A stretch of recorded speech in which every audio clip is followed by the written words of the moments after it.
The polling today, Kerry Chikarovski, there's some encouragement, real encouragement there for Peter Dutton, and his approval rating up a bit, but his comparison with the Prime Minister on preferred PM. Does that give them, the coalition and the Liberal Party, some hope? Well, I don't think the Liberal Party and the Coalition are going to get ahead of themselves on the basis of one poll.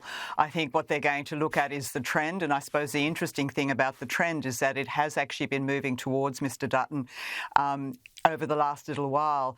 I've said on this program before, Kieran, that people mightn't like Peter Dutton, but they're very much learning to respect him. And I think it's because he's been prepared to make some pretty bold decisions. And also, he's been pretty firm on, a number of matters which I think are of great concern to the community. For example, his stance on anti-Semitism has been consistent, and it's been firm, and it's been passionate. And I think it's been appreciated by not only the Jewish community, but I think it's been appreciated by the broader community, who are appalled by what's happening in this country around anti-Semitism. So I think he should be encouraged by those figures.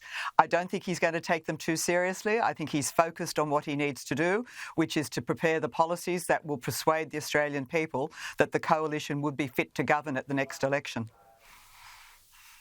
Bruce, are we seeing also the result of a very messy couple of weeks for the government? Indeed, and that would, I think, in part be reflective of the polling. However, my view, and I think that's one that I've maintained consistently as well, is that the government has to be dragging down interest rates, and that means attacking inflation. And that until such time as that happens, I think there is going to be a lot of uncertainty in the polling, and people are going to be concerned that it's harder and harder for them to make ends meet. That's an international problem. Everywhere you go in the first world, it's the same story. Inflation's high, interest rates are high, people are struggling. But when those interest rates do come down, assuming they do come down, then I think we'll get a better indication of where the two parties stand in the eyes of the electorate, because we can talk about all these other issues, and they are important, but what's really driving people's thinking at the moment is cost of living.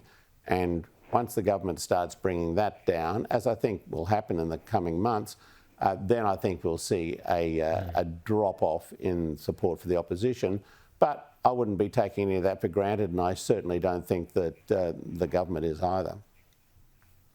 I only got a minute left. I just want to get your thoughts quickly on the British election. Looks like ours will be closer affair than this one, with Rishi Sunak leaving the D-Day commemorations early, Kerry. I mean, crazy politically.